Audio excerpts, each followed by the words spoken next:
جی ہم نے تھوڑا سا پڑھیے گا اس کو ذرا۔ جی سر۔ شان نزول سبب کم اسباب نزول۔ شان نزول سبب کا مفہوم۔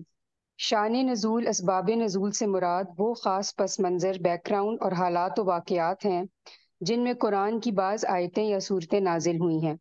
ان احوال کو جانے بغیر ان آیتوں کا صحیح مطلب سمجھ میں نہیں آ سکتا، لیکن یہ ضروری نہیں کہ ہر آیت اور صورت کا کوئی خاص شان نزول ہو۔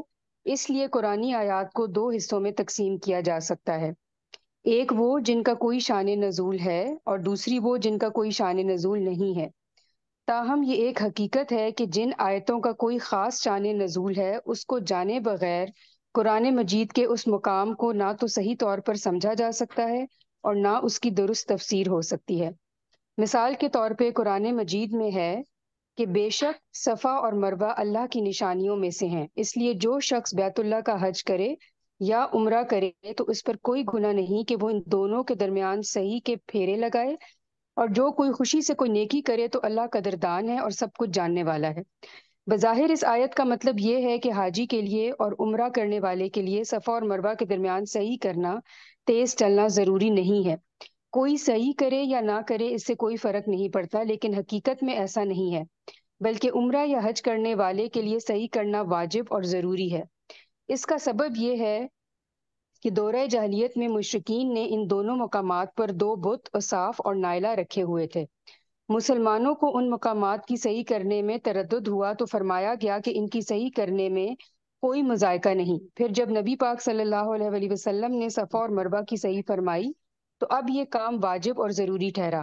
شان نزول کی ایک اور مثال یہ ہے کہ جب قریش نے یہود کے مشورے سے ذوالقرنین بادشاہ کے قصے کے بارے میں نبی پاک صلی اللہ علیہ وآلہ وسلم سے سوال کیا تو اس موقع پر یہ آیت اتری، اور اے نبی صلی اللہ علیہ وسلم، وہ آپ صلی اللہ علیہ وآلہ وسلم سے ذوالقرنین کے بارے میں پوچھتے ہیں، آپ صلی اللہ علیہ وآلہ وسلم کہیں کہ میں اس کا کچھ حال تمہیں سناتا ہوں۔ شان نزول کی اہمیت۔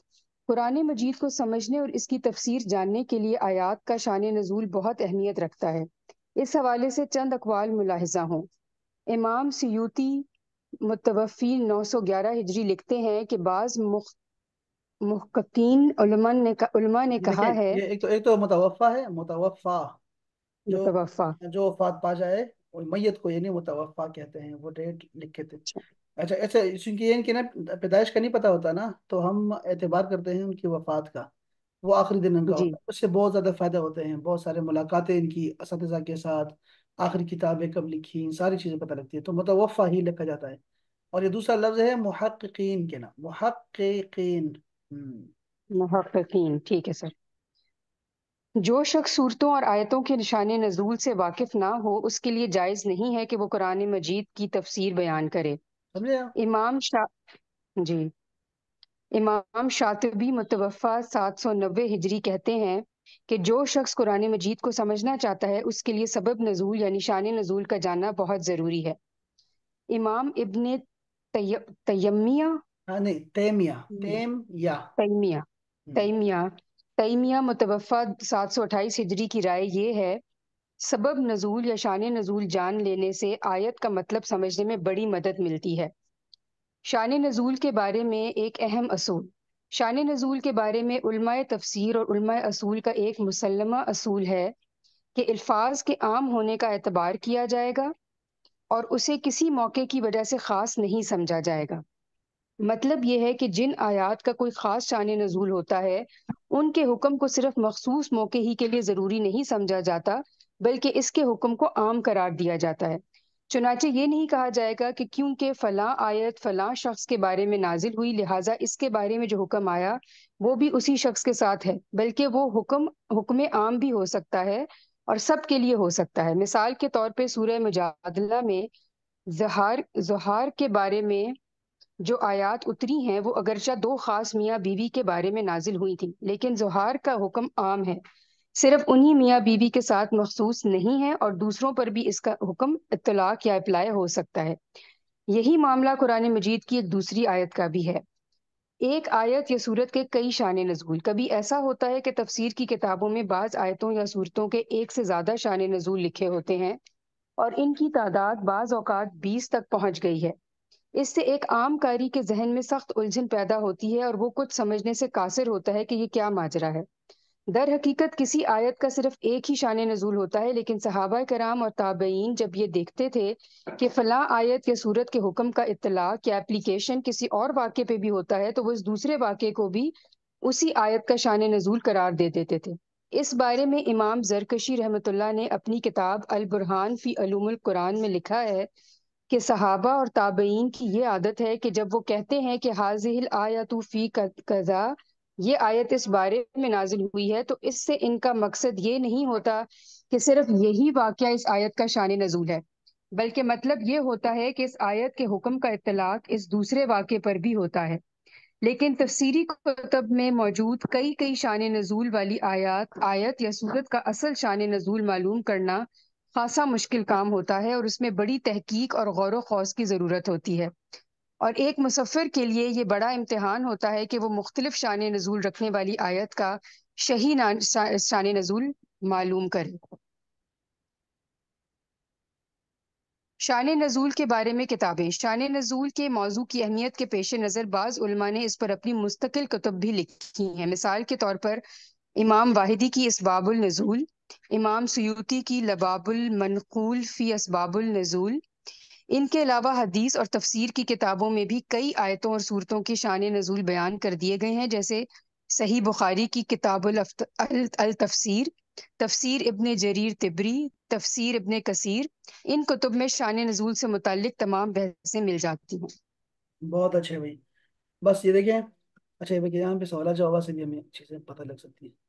اچھا یہ دیکھیں شان نزول کی سے کیا مراد ہے، شان نزول سے کیا مراد ہے، ہمیں کیا پتہ لگا؟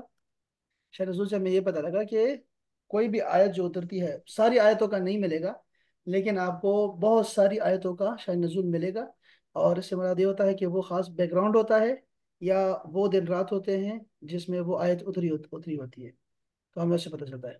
اور مثال کے طور پہ ہم نے جیسے صفا مروہ کی بات ہم نے کی، کہ لگتا تو آیت سے یہی ہے کہ وہ صفا مروہ جو ہے وہ نفل ہے، ایسے جیسے وہاں صحیح کرنا اور دوڑنا، لیکن اصل میں سمجھایا ان کو یہ جا رہا ہے کہ اگرچہ یہاں بت پڑے ہوئے تھے پہلے، لیکن یہاں پہ اصل میں جو بت بھی پڑے ہوئے تھے تو اس سے پہلے بھی ایک واقعہ گزرا ہے نا، ان کا حضرت اسماعیل کی والدہ کا، تو وہ جو ہے ہم نے ان کی سنت پہ عمل کر کے ان کو امر کر دیا ہے کہ صفا مروہ کی طرف انہیں دوڑ لگائی تھی۔ یہ جو حج ہے نا، یہ جو حج کے جتنے بھی ہم مناسک ادا کرتے ہیں، یہ اصل میں جتنے بھی اللہ تعالیٰ کے پیارے لوگ ہیں ان کی سنتیں ہیں ساری، ان کے بس وہ واقعات ہیں، وہ کلپس ہیں جو کہ اللہ تعالیٰ نے محفوظ کر دیے ہیں۔ تو یہ جو ہے نا بی بی حاجرہ کے دوڑنے کے جو ہے وہ منظر تھا، اور وہ اب لوگ یہ واجب ہے، عمرہ اس کے بغیر ہوتا نہیں ہے، تو لگتا تو آیت سے یہی ہے کہ جیسے یہ بتایا جا رہا ہے کہ کرو نہ کرو ٹھیک ہے، لیکن ایسا نہیں ہے، یہ واجب ہے، اور یہ ہمیں پھر سنت سے پھر ہمیں یہ چیز جو ہے نا وہ ہم پہ واجب ہو گئی ہے جب رسول اللہ نے عمرہ کیا ہے۔ شاہ نزول کی اہمیت بیان کریں، اہمیت تو یہ بہت اہم ہے۔ اب جیسے یہ لوگ ہمیں جہاد کے جتنے بھی ہیں نا آیات ہیں، جہاد کی آیات ہیں، پوری دنیا اس کو نکال کے وہ دکھا رہی ہے کہ جیسے قرآن جو ہے یہ بلوا بازوں کی جو ہے نا کتاب ہے، اور یہ فتنہ انگیز کتاب ہے، اور یہ جو ہے یہ لوگوں کو اکساتی ہے کہ جو بھی ان کی بات نہ مانے ان کو مار دیا جائے۔ تو اس طرح کی آیات نکال نکال کے نا یہ فلموں میں دکھاتے ہیں، ڈراموں میں، میڈیا پہ دکھاتے ہیں، تو وہ پھر آپ جب شان نزول دکھاتے ہیں، ان کو پڑھاتے ہیں، تو پھر ان کو سمجھ آتی ہے کہ یہ جو ہے نا دنیا کو سمجھ آتی ہے، اور آ گئی ہے ان کو سمجھ۔ یہ شان نزول کی ہی جو ہے وہ برکت تھی کہ وہ دکھایا گیا ان کو کہ یہ آیت کیسے نازل ہوئی، کب نازل ہوئی، اور کیا حالات چل رہے تھے صحابہ کے، تو پھر ان کو جو ہے اس کی سمجھ آتی ہے۔ تو شان نزول میں اگر آپ دیکھیں نا، جب بھی ہم جہاد کی بات کریں گے تو شان نزول کی بات ضرور ساتھ میں آئے گی۔ اسی طرح شراب کا دیکھ لو، شراب کی جو آیات ہیں جو بتایا گیا کہ شراب میں نفع بھی ہے، تو جب تک آپ شاید نزول کو نہیں سمجھو گے نا، تو آپ کو جو ہے، اور ناسخ اور منسوخ بھی اس میں شامل ہے، وہ نہیں دیکھو گے تو آپ کو وہ چیز سمجھ نہیں آتی۔ اس طرح بہت ساری مثالیں ہیں شان نزول کی، اور بہت ساری آیات ایسی ہیں آپ دیکھیں گی، حیران ہو جائیں گے، آپ کہیں گے یہ تو اسی شان نزول کے بغیر کوئی آیت سمجھ نہیں آتی، یہ بہت اہم بات ہے۔ اچھا شان نزول کے بارے میں علماء اصول کا کیا مسلمہ اصول ہے؟ اصول یہ ہے کہ جو آیت اتری ہے نا، کسی خاص صحابی کے بارے میں اتری ہے، یا کسی خاص جھگڑے کے بارے میں اتری ہے، کسی خاص واقعے کے بارے میں اتری ہے، وہ ضروری نہیں ہے کہ وہ ان کے لیے خاص ہو، بلکہ وہ عام ہے حکم، وہ کسی کے لیے بھی، کسی مسلمان کے لیے بھی وہ حکم ہو سکتا ہے۔ اور ہم نے یہ بات بھی کہی تھی نا کہ قرآن جب آپ پڑھا کریں تو اس کا پہلا مخاطب تو رسول اللہ ہے، لیکن اس کے بعد صحابہ ہے اور ہم لوگ خود ہیں. تو آپ یہ سوچا کریں کہ بھئی یہ قرآن مجھ پہ اتر رہا ہے، میرے لیے ہدایت ہے، مجھے ہی حکم دیا جا رہا ہے. تو یہ اصول ذہن میں رکھیں کہ وہ حکم جو ہوگا اگرچہ وہ کسی خاص جو ہے نا واقعے کے متعلق بات ہوگی، لیکن وہ ہم سب کے لیے. جیسے زہار ہے، یہ زہار کا لفظ آپ نے پڑھا، زہار کسے کہتے ہیں؟ زہار کا مطلب یہ ہے کہ کوئی شخص جو ہے وہ اپنے بیوی کو یہ کہے کہ تو میری ماں کی طرح ہے، تو میری بہن کی طرح ہے، یا تو میری خالہ کی طرح ہے. کوئی بھی محرم رشتہ اس کو بتائے کہ تم میرے لیے ایسی ہو. تو یہ حکم جو اترا ہے قرآن مجید میں، اس میں وہ پھر اس کا کفارہ ہے نا، تو وہ آپ ادا کرتے ہیں. تو اس میں یہ سب کے لیے عام ہے، یہ حکم رہ گیا، بس اسلام کا یہی حکم دیا گیا ہے. تو ہمیں یہ اصول ذہن میں رکھنا چاہیے. شاہ نزول کا یہ فائدہ ہوتا ہے. کسی آیت یا صورت کی کئی کئی شاہ نزول ہونے کا کیا مطلب ہوتا ہے؟ کیا مطلب ہوتا ہے اس کا؟ کئی شاہ نزول ہوں تو کیا پڑھا ہم نے یار ابھی؟ ہوں۔ مطلب مختلف آیات بھی ہو سکتی ہیں، اس کی وجوہات مطلب ایک سے زیادہ بھی ہو سکتی ہیں. ہاں، ایک سے زائد بھی جو ہے نا اس کی وجوہات ہو سکتی ہیں، بالکل ایسا ہی ہے. اچھا، آیت اور سورتوں کی شان نزول کے بحث کن کتابوں میں ملتی ہے؟ دیکھو یہ جو ہمارے پاس تفاسیر آئی ہیں نا، ان میں سے بہترین تفسیر، اب تو خیر اب تو تفسیر تبیان القرآن بہترین کتاب ہے غلام رسول سعیدی صاحب کی. اس میں آپ کو بہت ساری چیزیں مل جاتی ہیں، لیکن اس سے پہلے جو ہے نا یہ تفسیر ابن کثیر ہے جو مستند ترین تفسیر ہے. اور یہ حدیث شریف سے ہے. یہ جو اس کو تفسیر معصوری کہتے ہیں، معصوری یعنی اثر سے، معصوری یعنی کہ حدیث سے آپ کو بتاتے ہیں کہ یہ آیت کب اتری، کیوں اتری. تو وہ بلکہ ویسے آپ کوئی بھی تفسیر اٹھائیں گے دیکھیں گے نا، تو آپ کو شاید نزول ضرور دیا جائے گا. تو ابن جریر طبری میں تو بہت ساری جو ہے نا روایت ایسی ہیں جو کہ قابل قبول نہیں ہوتی بعض اوقات، ٹھیک ہے جی. لیکن آپ کو یہ ابن کثیر جو ہے نا یہ تفسیر بہترین کی تفسیر ہے، مختصر بھی ہے اور جامع ہے. تو مستند ہے، یہ بھی بہت بہترین کتاب ہے، تو اس کو ضرور پڑھیں گے. اس طرح صحیح بخاری یعنی جتنے بھی حدیث کی کتابوں میں ایک باب رکھا، چیپٹر رکھا جاتا ہے، اس کو وہ تفسیر کے لیے خاص ہوتا ہے. ایک پورا چیپٹر ہوتا ہے، وہ جو ہوگا نا وہ بڑا مستند ہوتا ہے. اور آپ دیکھیں گے تو آپ کو ملے گا جیسے صحیح بخاری کے اندر بھی کتاب و تفسیر ہے، اور وہ آپ دیکھیں گے سیاستہ کی بہت ساری کتابوں میں جو آپ دیکھیں گے، اس کے علاوہ بھی جو کتابیں ہیں اس میں بھی آپ یہ باب ضرور دیکھیں گے. تو وہ مستند ہوتی ہے وہ تفسیر، چونکہ وہ آپ کو شاید نزول بتا رہے ہوتے ہیں اس کا، اس لیے وہ لے کے آئے ہوتے ہیں. تو آپ اس کو تلاش کر سکتے ہیں ابن کثیر میں اور حدیث کی کتابوں میں شان نزول.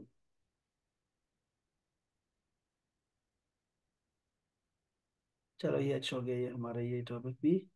تو پھر اس کے ساتھ اور بھی بہت ساری آپ جو ہے نا اس کے ساتھ باقی جو کتاب ہمارے ہیں اس میں بھی آپ دیکھ سکتے ہیں شان نزول، اس سے شان نزول کے حوالے سے. لیکن شان نزول کا جو ہے نا وہ یہاں ہم نے ایک چیز پڑھ لی ہے نا، سمجھ آ گئی بھائی شان نزول کیا ہوتا ہے، بیک گراؤنڈ ہوتا ہے، اور وہ خاص ماحول ہوتا ہے جس میں وہ نازل ہوتی ہے آیت.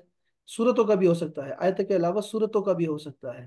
اور یہ تو پھر رسول اللہ نے کیا کہ آپ یہ اس آیت کو وہاں رکھو، اس کو یہاں رکھو، اس کو وہاں رکھو، یہ انہوں نے بتایا ہے. تو وہ پھر آپ کو صورتوں کا بھی ایسے ملتا ہے آپ کو، شاید نزول مل جاتا ہے آپ کو. لیکن جب آپ پڑھیں گے نا تفسیر، خود پڑھیں گے تفسیر، تو پھر وہاں جا کے آپ کو اس کی زیادہ سمجھ آئے گی اور آپ کو فائدہ بھی ہوگا، اور آپ کو اسی وقت لگے گا کہ یار یہ شاید نزول بہت ضروری ہے، کاش ہر آیت کے ساتھ شاید نزول کا لکھا ہوتا.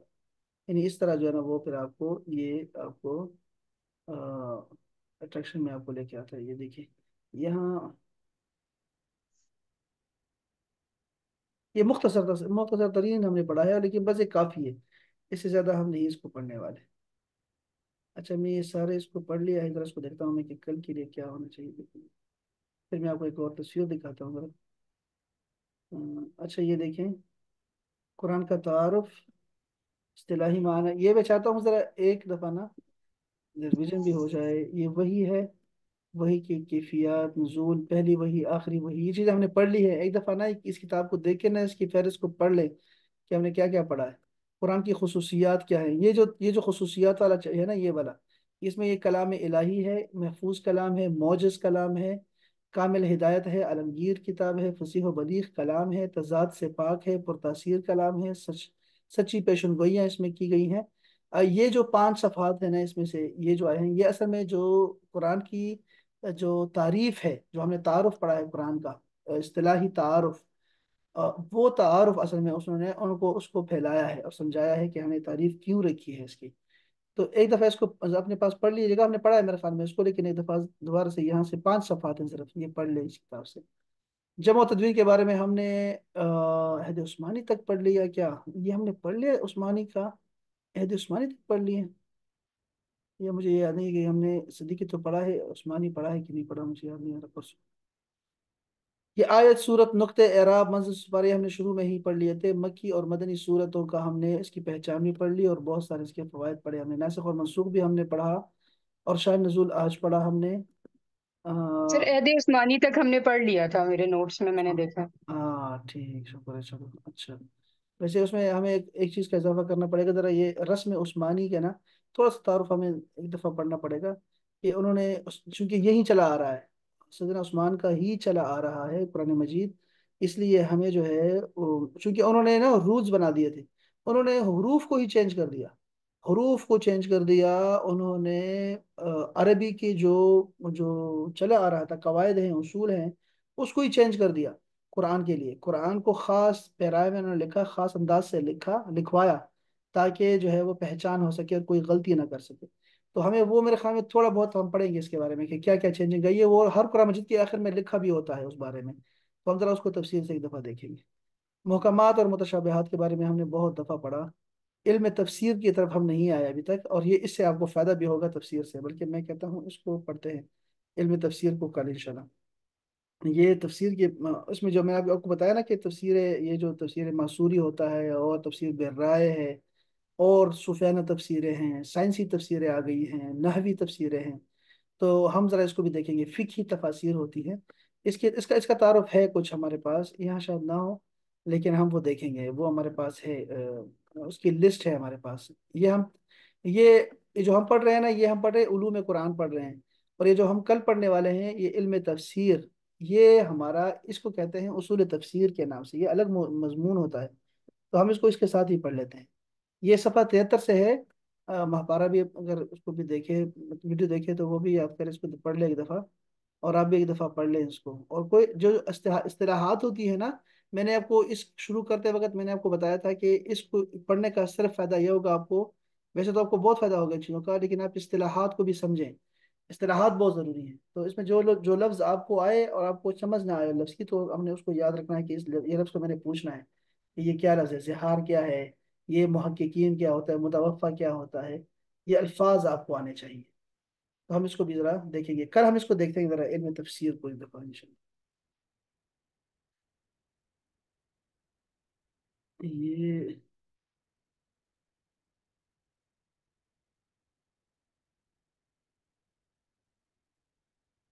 یہ تو آپ نے پڑھا کہ نہیں پڑھا، لیکن اس کو دوبارہ بھی دیکھ لیں۔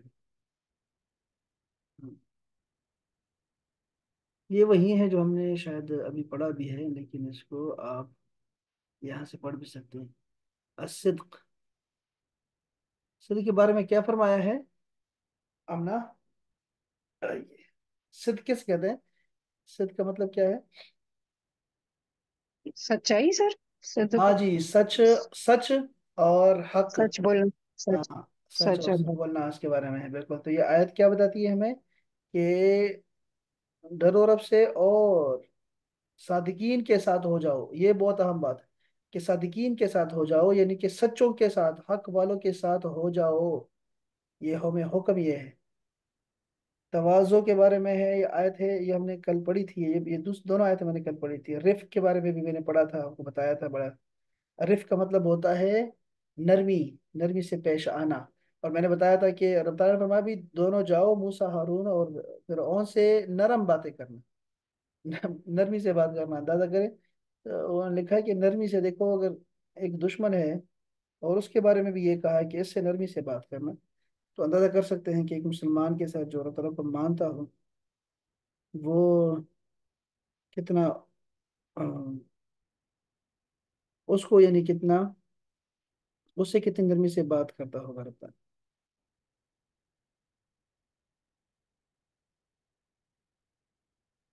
جی، صبر ہے، صبر کے بارے میں تو آیت مشہور ہے، رحمت، یہ وہی آیت ہے جو کل میں نے پڑھی بھی تھی آپ کو، یہ وائس میں سارا ہے۔ حیا کے بارے میں نہیں پڑھا ہم نے، ہاں، علم یارا، یہ آیت ذرا پڑھے اور اس کا ترجمہ کرے ذرا، حیا کے بارے میں۔